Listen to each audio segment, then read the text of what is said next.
Hi, and thank you for joining us as part of the Glasgow Film Festival 2021.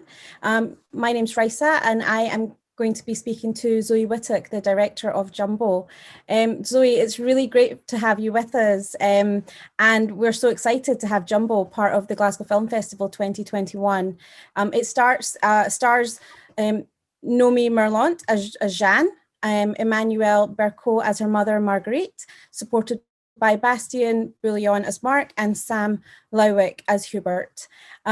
Zoe, thank you. How are you doing? I'm good. I'm happy to be here, talking with you and talking about cinema, dreaming of cinema. Hoping we get to be in a cinema again soon. Exactly. So I've been asking for that for so long now. I feel like, my answers will be, and it's going to be answered soon. Sorry. Hopefully, yes. I mean, I wish we were sitting in a cinema right now, having just watched this on the big screen. However, I don't think the impact of the film is taken away from watching it at home. I think you're still fully absorbed in it. It's a really beautiful film, and I think it says a lot of things. But I think the first thing I want to ask you actually is, this is your debut feature as a writer-director. And while I was watching it, I couldn't really decide if it was more a coming-of-age film or if it was a love story. And I guess you could say it's a bit of both, but I'm really interested to hear about, for you, what was the core of the film when you started to kind of plan it out and find the story? Yeah, I actually think that every love story is a coming of age story, right? When you meet someone, you grow so much and you learn from the other so much. And in this case, even if it's a love story with a machine, she's learning a lot from whatever she's getting from that machine. And it's allowing her to become the full person that she can be, and to face other people, face her mother, and to have that courage to be to say to others, this is who I am, and no matter how weird it is, that's me. So take it or leave it. So I think that a love story is always a coming of age story, but I do have to say that I really started this project more on the coming of age story. Originally, it was, it was always the love story between a woman and a machine, but I really, when I started writing it, I think I was younger. I was like 21, 22. And, that's a moment when you're really coming of age. And so the way that I really related to the character was, with all her doubts and anxiety of, who is she, both in terms of sexual identity, personal identity, and those were questions that I was sort of coming through, at the same time. And so I think that was my emotional way into the love story. And I think that's why you really felt the coming of age. But, so I guess that's how it started. I mean, obviously it started from me reading a love story about a woman falling in love and marrying the Eiffel Tower. But, that was the initiation. But then, when you have an idea, it's like, why do you want to transform it into a story in a film? What is that? What is the movie and the idea bringing to you as an artist and as a filmmaker that you really are going to fight for years on and years on to make this movie happen? And I think the sort of coming of age part of it was really sort of what, stuck me through the story. And obviously I was very fascinated by the idea of objectum sexuality, but I was fascinated by how weird and, on the spectrum it is, but at the same time, how common and universal it was and how much I could relate to it. So that's what I was trying to say. I mean, I think that's really interesting. You're looking at this very kind of specific community of people who, I guess a lot of people probably don't even know about this. They don't even know these people and these communities exist. And is that one of the things that you worried about when you decided that this was going to be what your story was going to be about? Did you worry about how those communities would see you coming in to speak to them? And were there certain sensitivities that you had around the subject matter? And what kind of considerations did you have for yourself when you approached kind of the subject of objectophilia itself? I guess when I read the article, I thought it was so weird at first that I really thought it was funny at the same time. And I really took it more as a joke than anything else. And then it's a subject matter that really stuck with me. And I remember myself, asking friends about this. Have you heard about this? What do you think about it? And I remember every time it would create so many debates, on is this right? Is this wrong? Do we not care? Do we let it be? And I thought all the conversation around it was so fascinating. And when I started researching it, most of what I could see online, and there was not that much information at the time, there's a little bit more now, but most of what I could see was people making jokes of them, or like some objectophilians, people with objectophilia, sort of being brought on stage, with a public laughing at them and then sort of defending themselves, and at the same time the host pretending to care. And I was like, oh, that, it's one way of looking at it, but if I'm going to, make a film about it, I really want to understand them and I really want to go deeper. And so I called Erica Eiffel, who married the Eiffel Tower and who was the original inspiration. And it's really after I talked to her that I realized that, I feel comfortable making a movie about this, because what I realized about her is not how different from me she was, is that it's how close to who I was she was. I was expecting a freak, and I got someone really normal who was paying her taxes and just doing, everything. And I felt that journey that I had gone through, which was, from a very distant point of view to a very personal point of view, the moment that I talked to her and started hearing about her story, that journey, I was like, that is an interesting journey for an audience member as well.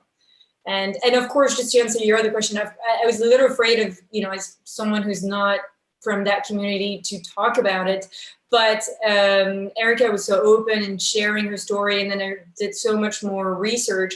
And then I was like, there are not that many, so either I tell the story or I'm not sure anybody else is going to tell the story. And that's why I said, I have to tell it. It's just that my goal has to be that I portray it right, and hopefully, I did it, sensitively. Yeah, I absolutely think you did, and I as someone who writes, my kind of motto is always, we all feel in the same way. So if we can understand emotion, and I think that this film, even though most of us won't be from this community, I think the emotion is really clear. We understand this idea of first love and what that feels like. And in many ways, you touched upon it before, as it almost being like a coming out story. And was that part of the inspiration for it as well, as we actually live in quite a complex world when it comes to sexuality now? Yeah, absolutely. Like I said, these were questions that I was asking myself at the time, even though I am, white, female, heterosexual, nothing very special. But I was asking myself a lot of questions at the time, and it wasn't that easy to ask yourself those questions and allow your brain to sort of open up, to be like, am I different? What, who am I? And so that really resonated, and I just felt. So I started the story like 8 years ago, and even the we weren't taught, like, social networks weren't as spread out as they are today, and we weren't talking about sexuality as much as we are today. And I think we were touching upon it at the time, but it's really sort of expanded into a huge movement of gender fluid and the question of, is there even a special sexuality, or are we just open to anything, and everything at the same time? And so I already thought at the time that this movie could be both something about objectum sexuals, people with objectophilia, but it could also be more metaphorical for anybody who, feels like differently sexually and emotionally and doesn't know how to express that feeling. And that's when I really thought, well, again, it resonates to a lot of people. It's universal. It resonates to me, to a coming of age, to a coming out. So it just became obvious that, it was worth telling the story. Yeah, there were lots of metaphors in there as well. And how did you come to the object that you chose? So where did this idea of the fairground and where did Jan come from? Was she always the character that you thought, this is who I want to tell this story through? Or was it a process of trying to find the object first? Interesting question. So you're right. Actually, so the inspiration was Erica with the Eiffel Tower, but I was like, the Eiffel Tower is great, but you know, it doesn't really move. And you know, I'm from Paris as well as from Belgium, so it was like, well, it's not that fascinating, the Eiffel Tower, and I can't really do anything with it, right? So I wanted an object that was more intimate and had more meaning. And for me, when I thought about the fairground attraction, the ride, it just caught up so many things. Like it's, you know, it brings so much nostalgia about childhood, and there's something very naive about it, and at the same time it's powerful and it's very emotional. I mean, when you get on a ride, you get scared, happy, excited. I mean, there's so many, you know, emotions that anybody could have around a ride. And so you're right. I think that the story did not really start making completely sense until I found the object, that I was like, I'm going to be able to communicate something through that object, which I couldn't have through the Eiffel Tower or a wall or something, you know, different. Yeah. So it made sense from that. And then the story came, and then Jeanne came.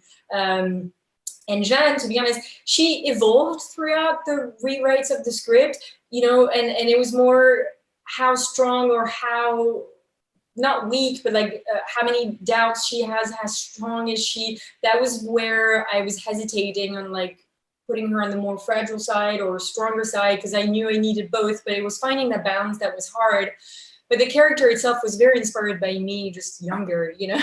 It was just, you know, I would wear long t-shirts and jeans and hide and be a little afraid and shy. You know, I've grown to change, but at the time it was like that a lot. And, you know, so that was the start of the inspiration. And then just to make it a little bit more realistic, most people with objectophilia have some kind of Asperger's syndrome, whether it's very severe or less severe.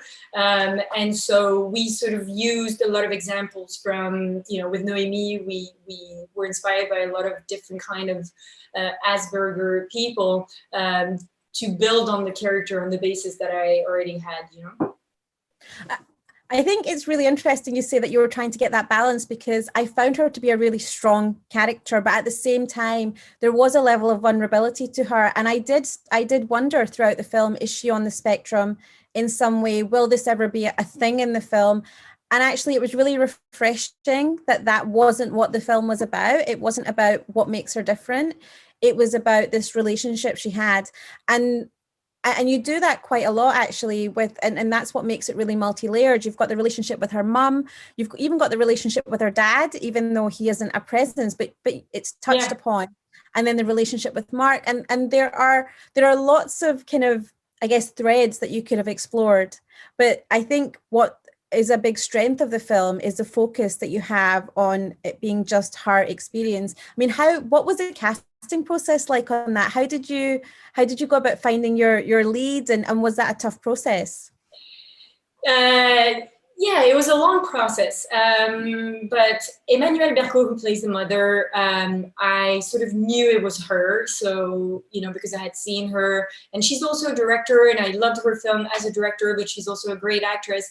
And so when I saw her in Mai Wen's film, My King, which was in Cannes, I think in 2015 or something, and she won Best Actress for that, I was just like, this is it. She's the one. You know, she has that laugh that can fill a room, and she has that scary look at the same time. And I was so excited. So I just sent her a letter with the script and said, you know, I would really be so honored if you could accept this role. And she answered really quickly and said yes. And so for that was a really easy, like much easier process than I originally thought. So it was like a great match. And then for Noémie, it's funny because and this goes back actually to me telling you like how hesitant I was about how strong or how fragile Jeanne needed to be, because Noémie came in very early in the casting process. One of the first girls that I saw, a friend of mine recommended her, and she did a really good performance. She was very, you know, natural, very good, but I felt she was so strong for the character, and so I did not call her back right away, you know, and so I, you know, I moved on and I saw like hundreds, like more than 100 girls, and, you know, called back some girls that I thought were really great. And I still think they were great. But at some point it just didn't fully click. And I remembered Noemi and I was like, I don't know why I did not call her back. I should have called her back, you know? And so I finally did. And when she called back, I just gave her a few notes and she came back and she just knocked it out of the park. And but also through the casting process, I think my vision of Jeanne evolved as well. And so it allowed me to be more precise with Noemi as far as who was Jeanne, but also Noemi impacted the role by just the mere idea of choosing Noemi for the role just impacted Jeanne a lot. But it was just obvious that it was her when she came back. You know, she's the only one that made me cry and cry in the casting process. So it was, yeah, it had to be her. It's always good when they make you cry so early on, isn't it? Yeah, exactly. Emmanuelle, I mean, she is absolutely wonderful. And often in films that are coming of age, the parent roles are often quite damaging. And yeah. I think what was, again, really refreshing for me with this was that she wasn't damaging. That, you know, she had her own issues and Jeanne had her own issues, but actually together they worked. And it was just this one thing that's happened where she just doesn't quite understand where her daughter's love for an object is coming from. Yeah. That kind of tears them apart, but they're quite tight in their own way and they're totally opposite to each other. I mean, yeah. Was that something that was inspired again from yourself kind of growing up as well? Or is that something that you were conscious of, that in other coming of age films, it is normally more of a struggle between parent and child? I think it was a little bit of both. You know, I have a very, very strong mother that I love, but, you know, she's always taken up all the fights so that I didn't have to take them at the same time. But, you know, I had to grow up and at some point start taking my own fight. So I think there was a bit of that.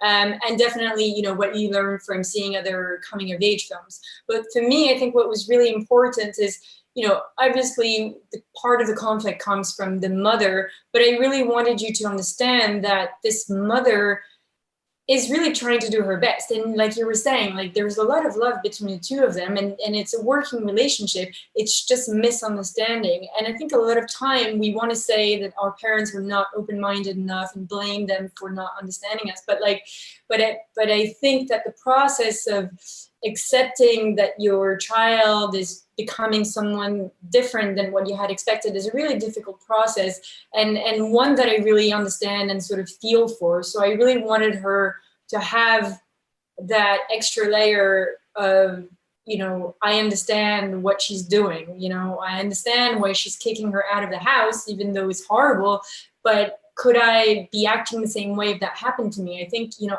I never know, you never know. So yeah, I really never wanted to judge her. I really wanted to be just as with her as we were with Jeanne. And she's the harsher one in the story, but she's got so much love to give, right? So. She's so wonderful. Honestly, as a character, I feel that you could very easily have a film focused just on her as well, because she's just so rich with yeah. everything that you pulled out of her.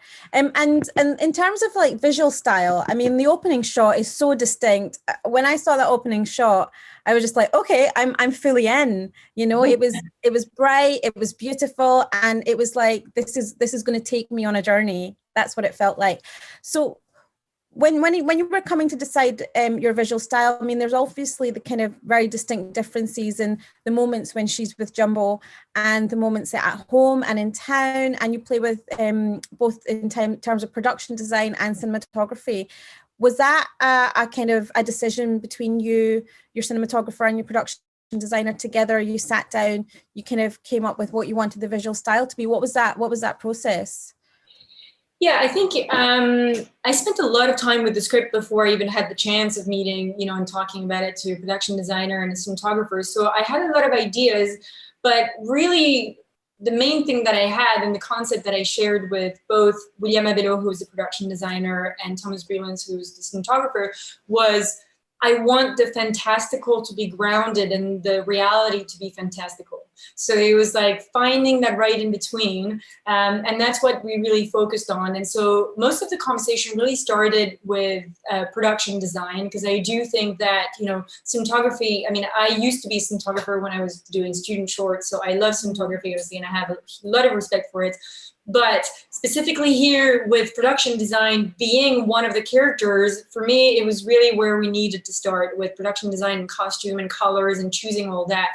And so the conversation with William is really what, I think that's where we really started finding the world of the film. And then when Thomas came, it really sort of built on each other, you know, on how do we bring to life Jumbo as well, because that was so much of the look of the film as well. And the way that we made Jumbo come alive is a real combination of work between William Abelot, the production designer, who like changed the entire electrical system of the machine to make it from automatic to manual, and change every like the 3,700 light bulbs, and you know, and redesigned the machine that we found. And then Thomas sort of coming in and helping with his own lights and bringing more than that fantasy alive, you know. How did you decide which fairground ride to go with? I mean, I think that is quite an interesting kind of concept, because those rides, when you're on them, they're very fast and they can be very scary. And I found it quite interesting that that was the kind of specific ride that you chose to go with. Was it the way it looked? Was it kind of the memories it evoked? Why was that our Jumbo? Yeah, it was really the way it looked. I mean, when I was writing the script, I didn't really know how it was going to look, but I knew I had sort of a toolbox of things that I needed, like being able to play with the lights and the texture, the grease, the metal, you know, and the movement and the speed. And so I was looking for a machine that had as much movement as I could and as much lighting scheme that I could. And so the most important thing being the movement. That machine, when I found it, just became evident that it was the one, because it was both tall but still human size, you know, like it was much bigger than Jan, but it was not one of those like, you know, 100 feet tall machines, like huge, which would have been impossible to film. So that one was a good shape and not too small, because I really wanted it to be impressive, you know, to be like, strangely enough, I kind of gave it a gender, which is man. I wanted it to be big and manly in a way, you know? And so that machine was great for that in terms of size. And then the great thing is that it had so many axes of rotation that I could really play with different kinds of motion. And with William, what we realized is that when we went to see it, it's like the moment that the machine kind of is like this, it's in with the person in the middle, it feels more impressive, like it's entrapping you, you know, and it's more dangerous and a lot more impressive. And but then the moment that it sort of turns around like this, it becomes the helping hand, you know, catching the girl falling. Like we would call it the hand of King Kong, because we were like, this is him catching her, you know. And so we really felt like we had a lot of play to be like, okay, this is going to be our Jumbo when he's mad. This is going to be our Jumbo when he's, you know, sad. And this is going to be the sweet Jumbo. And so we started being able to play so much on emotions with him that it was like, it's only this one that's going to work. And hopefully we found one in France, like right before the shoot. we didn't know if we were going to be able to get him until very close to the shoot. So oh gosh, that must have been terrifying. I mean, yeah. I think he absolutely is his own, I mean, we're referring it to him as he, but he is his own character. And you know, those shots of her lying on top of him are just absolutely beautiful. And you kind of, you feel what she's feeling in those moments as well. You kind of feel this sense of calm. And and I think having all of that coming from something that's essentially an object, it feels like you've really brought that world to life because of that, because we absolutely see him as a character. Wow, that's great. I'm so glad. And what's next for you? So, you know, this is now going to be released within cinemas, fingers crossed. And are you taking a break? Are you thinking about what you want to do next? Yeah, so hopefully Jumbo will be released in the UK, I think this summer. And obviously, you know, especially with COVID times, you can't shoot as much. So I've been thinking a lot about a lot of project writing. So I've been writing a lot.